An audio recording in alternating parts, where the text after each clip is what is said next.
ಎಲ್ಲರಿಗೂ ನಮಸ್ಕಾರ. ಧ್ರುವತಾರೆ ಯೂಟ್ಯೂಬ್ ಚಾನಲ್ಗೆ ಸ್ವಾಗತ. ಸ್ನೇಹಿತರೆ, ಕನ್ನಡ ಸಿನಿಮಾ ರಂಗ ಇದೀಗ ವಿಶ್ವ ಮಟ್ಟದಲ್ಲಿ ಗುರುತಿಸಿಕೊಂಡಿದೆ. ಕನ್ನಡ ಸಿನಿಮಾಗಳಿಗೆ ಇಡೀ ಜಗತ್ತಿನಾದ್ಯಂತ ಅಭಿಮಾನಿ ಬಳಗ ಇದೆ ಅಂತಂದರೆ ಅದಕ್ಕೆ ಇಂದಿನ ನಟರು ಅಥವಾ ನಿರ್ಮಾಪಕ ನಿರ್ದೇಶಕರು ಮಾತ್ರ ಕಾರಣವಲ್ಲ. ಬದಲಿಗೆ ಕನ್ನಡ ಸಿನಿಮಾ ರಂಗ ರೂಪುಗೊಂಡಾಗಿನಿಂದ ಇಲ್ಲಿಯವರೆಗೂ ಕೂಡ ಆ ಸಿನಿಮಾ ರಂಗದ ಏಳಿಗೆಗಾಗಿ ದುಡಿದಂತಹ ಮಡಿದಂತಹ ಅದೆಷ್ಟೋ ನಾಯಕ ನಟರು ನಿರ್ದೇಶಕರು ಕನ್ನಡ ಸಿನಿಮಾ ರಂಗವನ್ನು ಕಟ್ಟುವಲ್ಲಿ ಬೆಳೆಸುವಲ್ಲಿ ತಮ್ಮ ಶ್ರಮವನ್ನ ಹಾಗೆ ತಮ್ಮ ಜೀವಮಾನವನ್ನ ಸವಿಸಿದ್ದಾರೆ. ಅಂತಹ ನಾಯಕ ನಟರಲ್ಲಿ ಕನ್ನಡದ ಕುಮಾರತ್ರಯರಲ್ಲಿ ಒಬ್ಬರಾದಂತಹ ಹಾಗೆ ಮೊದಲಿಗರಾದಂತಹ ಕಲ್ಯಾಣ್ ಕುಮಾರ್ ಅವರು ಕೂಡ ಒಬ್ಬರು. ಕನ್ನಡದ ಮೇರು ನಟ, ದಿಗ್ಗಜ ನಟ, ಕನ್ನಡದ ಚೆಲುವಾಂತ ಚೆನ್ನಿಗ ಚೊಕ್ಕಣ್ಣ ಈ ನಟ ನಮ್ಮ ಕಲ್ಯಾಣ್ ಕುಮಾರ್ ಅವರು.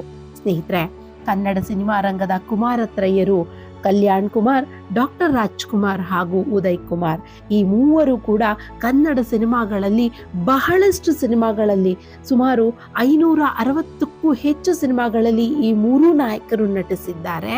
ಹಾಗೆ ಕನ್ನಡ ಸಿನಿಮಾಗೆ ಇವರು ಕೊಟ್ಟಂತಹ ಕಾಣಿಕೆ ಅತ್ಯಂತ ಅದ್ಭುತವಾದದ್ದು. ಆ ಸರಣಿಯಲ್ಲಿ ಮೊದಲಿಗೆ ಕಲ್ಯಾಣ್ ಕುಮಾರ್ ಅವರ ಜೀವನಕ್ಕೆ ಸಂಬಂಧಪಟ್ಟಂತಹ ಬಹುದೊಡ್ಡ ಸ್ವಾರಸ್ಯಕರ ಮಾಹಿತಿಯನ್ನ ಈ ವಿಡಿಯೋದಲ್ಲಿ ನಿಮ್ಮೊಂದಿಗೆ ಹಂಚ್ಕೊಳ್ತೇನೆ. ಅದಕ್ಕೂ ಮೊದಲು ಧ್ರುವತಾರೆ ಯೂಟ್ಯೂಬ್ ಚಾನೆಲ್ನ ಸಬ್ಸ್ಕ್ರೈಬ್ ಮಾಡ್ಕೊಳ್ಳಿ, ಹಾಗೆ ವಿಡಿಯೋನ ಸ್ಕಿಪ್ ಮಾಡದೆ ಪೂರ್ತಿಯಾಗಿ ನೋಡಿ. ಸ್ನೇಹಿತರೆ, ನಟ ಕಲ್ಯಾಣ್ ಕುಮಾರ್ ಅವರು ಇಂದಿನ ಯುವ ಪೀಳಿಗೆಗೆ ಇವರ ಮುಖ ಪರಿಚಯ ಇರಲ್ಲ, ಅಥವಾ ಬಹಳಷ್ಟು ಜನ ಹಿಂದಿನ ಸಿನಿಮಾಗಳನ್ನು ನೋಡುವಂತಹ ಕೌತುಕ ಇರೋರಿಗೆ ಇವರ ಪರಿಚಯ ಇರುತ್ತೆ. ಇವರ ಪೂರ್ತಿ ಹೆಸರು ಕಲ್ಯಾಣ್ ಕುಮಾರ್. ಇವರ ಹುಟ್ಟು ಹೆಸರು, ಬಾಲ್ಯದ ಹೆಸರು ಸಂಪತ್ ಕುಮಾರ್ ಅಂತ, ಹಾಗೆ ಚೊಕ್ಕಣ್ಣ ಅಂತಲೂ ಕೂಡ ಇವರನ್ನ ಕರೀತಾ ಇದ್ರು. ಇವರು ಹುಟ್ಟಿದ್ದು ಜೂನ್ 7, 1928ರಲ್ಲಿ. ಇವರು ಮೂಲತಃ ತಮಿಳಿಗರು, ತಮಿಳು ಅಯ್ಯಂಗಾರ್ ಕುಟುಂಬಕ್ಕೆ ಸೇರಿದಂತಹವರು. ಆದರೆ ಇವರ ಜನನ ನಮ್ಮ ಕರ್ನಾಟಕದ ಬೆಂಗಳೂರಿನ ಇಂದಿನ JP ನಗರದಲ್ಲಿ ಇವರು ಜನಿಸ್ತಾರೆ. ಹಾಗೆ ಇವರು ತಮಿಳು ಮಾತೃಭಾಷೆ ಆದರೂ ಕೂಡ ಕನ್ನಡ ಮೀಡಿಯಂ ಶಾಲೆಯಲ್ಲಿ ಓದ್ತಾರೆ.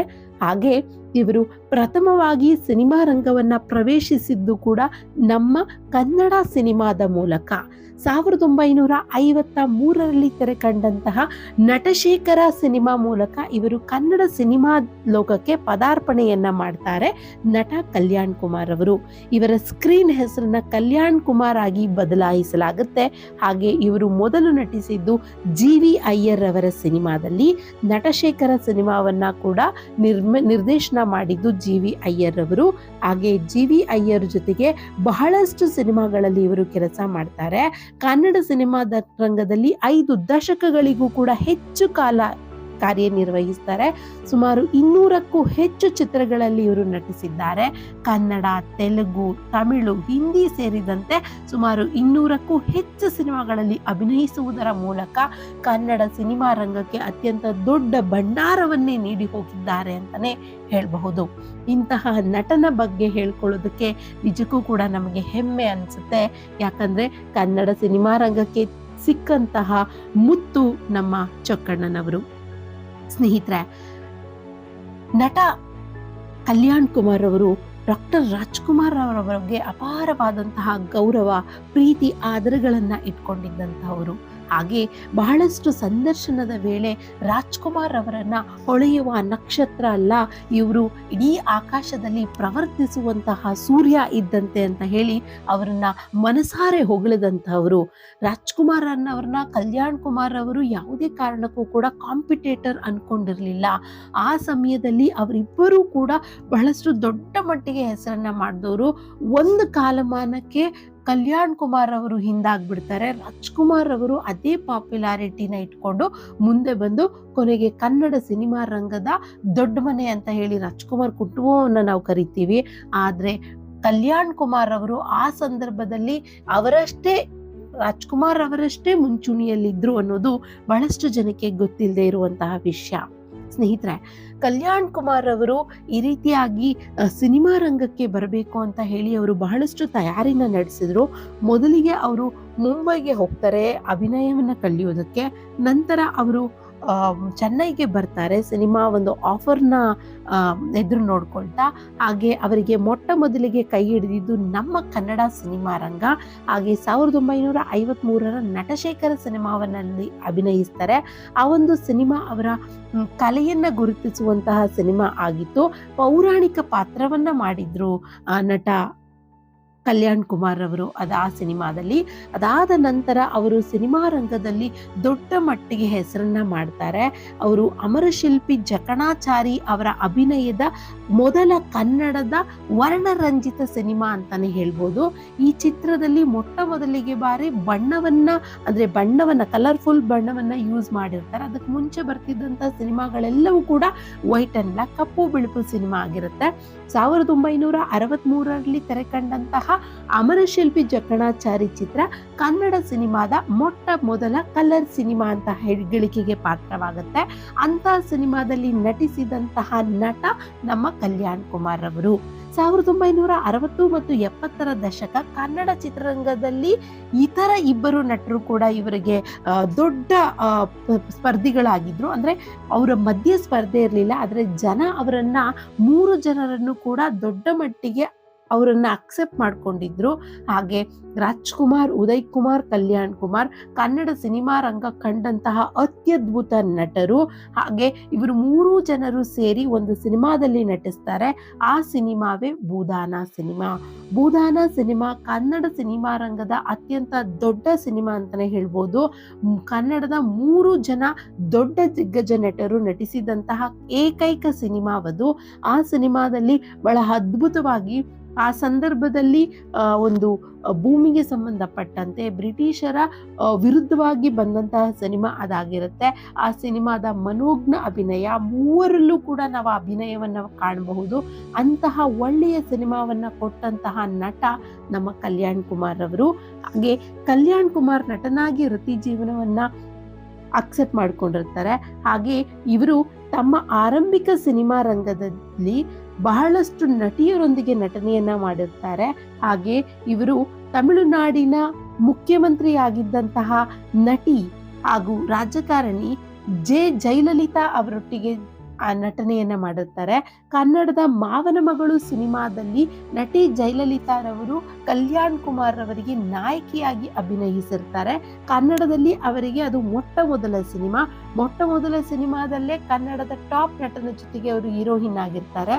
ಅಷ್ಟು ಮಾತ್ರವಲ್ಲದೆ ನಟ ಕಲ್ಯಾಣ್ ಕುಮಾರ್ ಅವರು ಜಯಲಲಿತಾರವರ ತಾಯಿ ಹಾಗೂ ಚಿಕ್ಕಮ್ಮ ಸಂಧ್ಯಾ ಹಾಗೂ ವಿದ್ಯಾವತಿಯವರೊಂದಿಗೂ ಕೂಡ ನಟನಾಗಿ, ಅಂದ್ರೆ ಅವರು ಅವರ ಆಕ್ಟರ್ ಆಗಿ, ಅವರಿಗೆ ಹೀರೋ ಆಗಿ ಅಭಿನಯಿಸಿರ್ತಾರೆ. ತಾಯಿಯ ಜೊತೆಗೆ ಚಿಕ್ಕಮ್ಮನ ಜೊತೆಗೆ ಕೊನೆಗೆ ಜಯಲಲಿತಾರವರಿಗೂ ಕೂಡ ಹೀರೋ ಆಗಿ ನಟಿಸಿದಂತಹವರು ನಮ್ಮ ಕಲ್ಯಾಣ್ ಕುಮಾರ್ ಅವರು. ಹಾಗೆ ಮುಂದೆ ಬಹಳಷ್ಟು ಸಿನಿಮಾಗಳಲ್ಲಿ ಇವರು ನಟಿಸ್ತಾರೆ. ಅವರ ಸಿನಿಮಾ ಜರ್ನಿನ ಹೇಳುತ್ತಾ ಹೋದರೆ ಮೊದಲಿಗೆ 1953 ನಟಶೇಖರ ಸಿನಿಮಾ ಮೂಲಕ ಇವರು ಕನ್ನಡಕ್ಕೆ ಪರಿಚಯ ಆಗ್ತಾರೆ. ಅದಾದ ನಂತರ ಕನ್ನಡದ ಟಾಪ್ ಸಿನಿಮಾ ಅಂತಾನೆ ಹೇಳುವಂತಹ ಓಯಿಲೇಶ್ವರದಲ್ಲಿ ಅಭಿನಯಿಸ್ತಾರೆ. ಹಾಗೆ ಭಾಗ್ಯಚಕ್ರ, ಮುತ್ತೈದೆ ಭಾಗ್ಯ, ಸದಾರಾಮೆ, ರಾಯರ ಸೊಸೆ, ಬೆಟ್ಟದ ಕಲ್ಲು, ಪ್ರೇಮದ ಪುತ್ರಿ, ಭೂ ಕೈಲಾಸ, ಮನೆಗೆ ಬಂದ ಮಹಾಲಕ್ಷ್ಮಿ 1953ರಿಂದ 60ರವರೆಗೆ ಬಹಳಷ್ಟು ಸಿನಿಮಾದಲ್ಲಿ, ಒಟ್ಟೊಟ್ಟಿಗೆ 12 ಸಿನಿಮಾದಲ್ಲಿ ಅಭಿನಯಿಸುವ ಮೂಲಕ ಕನ್ನಡದ ಸುಪ್ರಸಿದ್ಧ ನಟ ಅಂತ ಹೇಳಿ ಕರೆಸ್ಕೊಳ್ತಾರೆ. ಹಾಗೆ 60ರ ದಶಕದಲ್ಲಿ ತಮಿಳು ಸಿನಿಮಾಗೂ ಕೂಡ ಪದಾರ್ಪಣೆಯನ್ನ ಮಾಡ್ತಾರೆ. ಅವರ ತಮಿಳಿನ ಮೊಟ್ಟ ಮೊದಲ ಸಿನಿಮಾ ಅಂತಂದ್ರೆ ಅದು ಕಡ ಉಲಿನ್ ಕುಳಿಂದಾಯ್ ಅಂತ ಹೇಳಿ. ಇದಾದ ನಂತರ ಬಹಳಷ್ಟು ತಮಿಳು ಸಿನಿಮಾಗಳಲ್ಲೂ ಕೂಡ ಅಭಿನಯಿಸ್ತಾರೆ. ಹಾಗೆ ಅಲ್ಲಿ ದೊಡ್ಡ ಪಾಪ್ಯುಲಾರಿಟಿಯನ್ನ ಬೆಳೆಸ್ಕೊಳ್ತಾರೆ. ಆದ್ರೆ ಅಲ್ಲಿನ ರಾಜಕೀಯ ಕಾರಣದಿಂದಾಗಿ ಅಥವಾ ರಾಜಕಾರಣದಿಂದಾಗಿ ಇವರು ಅಲ್ಲಿ ಬಹಳಷ್ಟು ಸಮಯ ಉಳಿಯೋದಿಲ್ಲ. ಮತ್ತೆ ಕನ್ನಡಕ್ಕೆ ಬರ್ತಾರೆ. ಹಾಗೆ ಕನ್ನಡ ಸಿನಿಮಾಗಳಲ್ಲಿ ಬಹಳಷ್ಟು ಸಿನಿಮಾಗಳಲ್ಲಿ ಅಭಿನಯಿಸ್ತಾರೆ. ವಿಜಯನಗರದ ವೀರಪುತ್ರ, ಗಾಳಿಗೋಪುರ, ದೈವಲೀಲೆ, ತಾಯಿ ಕರಳು, ಹಾಗೆ ಭೂದಾನ ಸಿನಿಮಾ, ದೇವಸುಂದರಿ, ಈ ರೀತಿಯಾಗಿ ನೂರಾರು ಸಿನಿಮಾಗಳ ಮೂಲಕ ಕನ್ನಡಾಭಿಮಾನಿಗಳ ಮನಸೂರೆಗೊಂಡಂತಹ ನಟ ಇವರು. ಇವರ ಚಿನ್ನದ ಗೊಂಬೆ, ಅನ್ನಪೂರ್ಣ, ಮಾವನ ಮಗಳು, ಬೆರೆತ ಜೀವ, ನನ್ನ ಕರ್ತವ್ಯ, ಸುಬ್ಬಾಶಾಸ್ತ್ರಿ, ಎಂದು ನಿನ್ನವನೇ, ಬದುಕುವ ದಾರಿ, ಬೆಂಗಳೂರಿನ ಪ್ರೀತಿ, ಮುದ್ದು ಮೀನಾ, ಬೆಳ್ಳಿ ಮೋಡ, ಪ್ರಪ್ರಥಮ ಬಾರಿಗೆ ಪುಟ್ಟಣ್ಣ ಕಣಗಾಲ್ ರವರು ನಿರ್ದೇಶನ ಮಾಡಿದಂತಹ ಸಿನಿಮಾ ಇದು. ಬೆಳ್ಳಿ ಮೋಡ ಸಿನಿಮಾ ಸಿನಿಮಾದಲ್ಲಿ ಇವರು ಹೀರೋ ಆಗಿರ್ತಾರೆ ಕಲ್ಯಾಣ್ ಕುಮಾರ್ ಅವರು. ಹಾಗೆ ಇನ್ನೂ ಹಲವಾರು ಸಿನಿಮಾಗಳು ಹಾಗೂ ವಾಣಿಜ್ಯಾತ್ಮಕ ಸಿನಿಮಾ, ಸಾಂಸಾರಿಕ ಸಿನಿಮಾ, ಕಲಾತ್ಮಕ ಸಿನಿಮಾ, ಪೌರಾಣಿಕ ಪಾತ್ರ, ಎಲ್ಲ ಪಾತ್ರಗಳಿಗೂ ಕೂಡ ಜೀವ ತುಂಬುವಂತಹ ನಟ ನಮ್ಮ ಕಲ್ಯಾಣ್ ಕುಮಾರ್ ಅವರಾಗಿದ್ರು. ಅವರು ಯಾವುದೇ ರೀತಿಯ ದೇಹದಂಡನೆ ಇಲ್ಲದೆ ಅವರು ಹೇಗಿದ್ರು ಆ ರೀತಿಯಾಗಿಯೇ ಅವರು ಅಭಿನಯಿಸ್ತಾ ಇದ್ರು. ಹಾಗೆ ಎಲ್ಲ ಪಾತ್ರಗಳನ್ನು ಕೂಡ ರಾಜ್ಕುಮಾರ್ ಅವರಷ್ಟೇ ನಿಷ್ಠೆಯಿಂದ ಇವರು ಸಿನಿಮಾ ರಂಗದಲ್ಲಿ ಕೆಲಸ ಮಾಡಿದಂಥವ್ರು. ಜೀವನವನ್ನ ಬಹಳ ಸಮೃದ್ಧಿಯಾಗಿ ಜೀವನವನ್ನ ಮಾಡಬೇಕು ಅಂತ ಬಯಸಿದಂಥವ್ರು. ಅದೇ ರೀತಿ ಬದುಕಿದಂತಹ ನಟ ಇವರು ಕನ್ನಡ ಸಿನಿಮಾದಲ್ಲಿ ನಾಯಕ ನಟಿಯಾಗಿದ್ದಂತಹ ರೇವತಿಯವರನ್ನ ಪ್ರೀತಿಸಿ ಮದುವೆ ಆಗ್ತಾರೆ. ತದನಂತರ ಇವರಿಗೆ ಇಬ್ಬರು ಗಂಡು ಮಕ್ಕಳಿದ್ದಾರೆ, ಭರತ್ ಕಲ್ಯಾಣ್ ಕುಮಾರ್ ಹಾಗೂ ದೀಪಕ್ ಕಲ್ಯಾಣ್ ಕುಮಾರ್ ಅವರಂತ. ಹಾಗೆ ಭರತ್ ಕಲ್ಯಾಣ್ ಕುಮಾರ್ ಈಗಲೂ ಕೂಡ ದೂರದರ್ಶನದಲ್ಲಿ ಅಭಿನಯವನ್ನ ಮಾಡ್ತಿದ್ದಾರೆ, ತಮಿಳು ಸೀರಿಯಲ್ ಆಕ್ಟರ್ ಆಗಿದ್ದಾರೆ. ತಂದೆ ಅಷ್ಟು ದೊಡ್ಡ ನಟನಾಗಿದ್ರು ಕೂಡ, ಕನ್ನಡ ಸಿನಿಮಾದ ದಿಗ್ಗಜ ನಟನಾಗಿದ್ರು ಕೂಡ ಇವರಿಗೆ ಕನ್ನಡ ಸಿನಿಮಾಗಳಲ್ಲಿ ಅಂತ ಒಳ್ಳೆಯ ಯಾವುದೇ ಆಫರ್ಗಳು ಬರಲಿಲ್ಲ. ಕನ್ನಡದಲ್ಲಿ 2010ರಲ್ಲಿ ಎಕ್ಕ ಅನ್ನುವಂತಹ ಒಂದು ಸಿನಿಮಾದಲ್ಲಿ ನಾಯಕ ನಟನಾಗಿ ಅಭಿನಯಿಸಿರ್ತಾರೆ. ಆದ್ರೆ ಆ ಸಿನಿಮಾ ಅವರಿಗೆ ಸಕ್ಸಸ್ ಅನ್ನ ತಂದು ಕೊಡಲ್ಲ. ಅದಾದ ನಂತರ ಇವರು ಸಣ್ಣ ಪುಟ್ಟ ಪಾತ್ರಗಳನ್ನ ಮಾಡಿಕೊಂಡು ಟಿವಿ ಸೀರಿಯಲ್ಗಳ ಮೂಲಕ ಇವರು ಮುನ್ನೆಲೆಗೆ ಬಂದಂತಹವರು ಭರತ್ ಕಲ್ಯಾಣ್ ಕುಮಾರ್. ಹಾಗೆ ಇವರು ಕಲ್ಯಾಣ್ ಕುಮಾರ್ ಅವರು ನಟನೆ ಮಾತ್ರವಲ್ಲದೆ, ಅಂದ್ರೆ ಸಿನಿಮಾ ರಂಗ ಮಾತ್ರವಲ್ಲದೆ ರಂಗಭೂಮಿಯಲ್ಲೂ ಕೂಡ ನೈಪುಣ್ಯತೆಯನ್ನ ಪಡ್ಕೊಂಡಂತಹವರು ನಮ್ಮ ಕಲ್ಯಾಣ್ ಕುಮಾರ್ ಅವರು ಹಾಸ್ಯಭರಿತ ನಾಟಕಗಳಲ್ಲಿ ಅಭಿನಯಿಸ್ತಾ ಇದ್ರು, ಸ್ಟೇಜ್ ಶೋಗಳನ್ನ ಕೊಡ್ತಾ ಇದ್ರು. 1970ರ ವೇಳೆಗೆ ಅವರು ಹೀರೋ ಆಗಿ ಕೂಡ ಹಾಗೆ ಪೋಷಕ ಪಾತ್ರಗಳಲ್ಲೂ ಕೂಡ ನಟಿಸೋದಕ್ಕೆ ಶುರು ಮಾಡಿದ್ರು. ಅರಿಶಿನ ಕುಂಕುಮ, ಪಾಪ ಪುಣ್ಯ, ಸೇಡಿನ ಕಿಡಿ, ಅಮರ ಭಾರತಿ, ಕಥಾ ಸಂಗಮ, ತುಳಸಿ, ಬನಶಂಕರಿ, ಮುಗ್ಧ ಮಾನವ, ಸುಭಾಷಯ, ಈ ರೀತಿ ಹಲವಾರು ಪೋಷಕ ಪ್ರಧಾನ ಪಾತ್ರಗಳಲ್ಲೂ ಕೂಡ ಇವರು ನಟಿಸಿ ಸೈ ಅನ್ನಿಸ್ಕೊಂಡ್ರು. ಹಾಗೆ ಈ ನಟನ ಕೊನೆಯ ಸಿನಿಮಾ ಅಂದ್ರೆ ಅವರ ವೃತ್ತಿ ಬದುಕಿನ ಕೊನೆಯ ಸಿನಿಮಾ ಅಂದ್ರೆ ಅದು ಸಂಭ್ರಮ. ರಮೇಶ್ ನಾಯಕ ನಟನಾಗಿ ಅಭಿನಯಿಸಿದಂತಹ ಸಿನಿಮಾ ಅದು ಸಂಭ್ರಮ. ಸಿನಿಮಾದಲ್ಲಿ ಇವರು ಭಾಸ್ಕರ್ ಕ್ಯಾರೆಕ್ಟರ್ ಅನ್ನ ಪ್ಲೇ ಮಾಡಿದ್ರು. ಅದಕ್ಕೂ ಮುನ್ನ 1996ರಲ್ಲಿ ತೆರೆ ಕಂಡಂತಹ ಹೆತ್ತವರು ಸಿನಿಮಾ, ಇದು ಎಸ್ ಮಹೇಂದರ್ ನಿರ್ದೇಶನ ಮಾಡಿದಂತಹ ಸಿನಿಮಾ.